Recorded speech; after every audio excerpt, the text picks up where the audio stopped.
unsa pay dugayan ato na ni ipa-release ang Toyota Vios nga 2025 model matic transmission bago ra ni sinabot i-apply na yung financing ipa-release po dayon nato kung ikaw ga plano mo kuha og sakyanan ayaw ka ulo i-PM dayon ko kay andam ko mo process mo pa-approve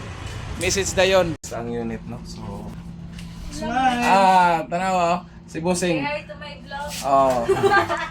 kung kamo kuha og sakyanan diri lang mo duol sa NH barato lang ang unit.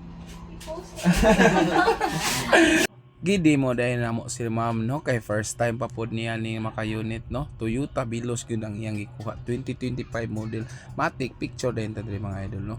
usa ni siya ka OFW na atong natabangan ni kuha og unit no kung ikaw OFW da i-PM ko kay andam ko mo tabang mo process mo pa-approve sa imong mga application PM dayon thanks for watching paki-follow din sa atong page no RC Cars Tagum di ata naka-post og mga unit